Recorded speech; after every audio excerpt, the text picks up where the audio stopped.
কেমন আছেন সবাই? সোনাক্ষীর বিয়ের লুকটা আমি অনেকদিন আগেই শুট করেছিলাম কিন্তু আপলোড করা হয়নি। তো আজকে ভাবলাম আপলোড করে দিই। প্রথমে আমি চোখের উপরে কনসিলার অ্যাপ্লাই করে ব্লেন্ড করে নিচ্ছি সুন্দর করে।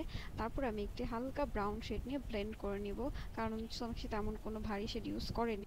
সোনাক্ষীর লুকের হাইলাইটিং পার্ট ছিল হচ্ছে তার আইলাইনার। আমার আইলাইনার খুবই পছন্দ, আর সোনাক্ষী আইলাইনার স্টাইলটা আমার মতো, কারণ আমিও হচ্ছে এরকম করে আইলাইনার দিতে খুবই পছন্দ করি। খুব লাইট ওয়েটের একটা আইল্যাশ অ্যাপ্লাই করে নিব।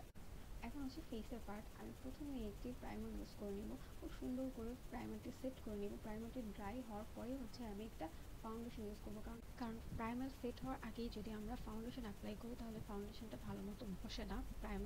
ফাউন্ডেশন ব্লেন্ড হওয়ার পরে আমরা কনসিলার অ্যাপ্লাই করে নিব। যাদের ফেসে ডার্ক স্পট আছে তারা অবশ্যই একটা কারেকশন অ্যাপ্লাই করে নেবেন। কারেকশন অ্যাপ্লাই করলে ডার্ক স্পটটা বোঝা যায় না। কনসিলার অ্যাপ্লাই করার পর কনসিলার ব্লেন্ড করার পরে আমি একটি পাউডার দিয়ে কনসিলারটা সেট করে নিব। কনসিলার সেট করা খুবই ইম্পর্টেন্ট একটা পার্ট, কারণ কনসিলার সেট না করলে কনসিলারটা হচ্ছে ক্র্যাকি হয়ে যায়। তাই আমরা খুব সুন্দর করে পুরো ফেসে একটা পাউডার অ্যাপ্লাই করে নেব। এখন আমি হালকা একটু কন্ট্রোল করে নিব। কন্ট্রোলের পরে হচ্ছে আমি একটু ব্লাশিং ইউজ করে নেব, হালকা একদম ব্লাশিং ইউজ করে নেব। তারপর আমি চোখের নিচে মাস্কারা ইউজ করে নিচ্ছি, একটু হাইলাইটারও দিয়ে নিব।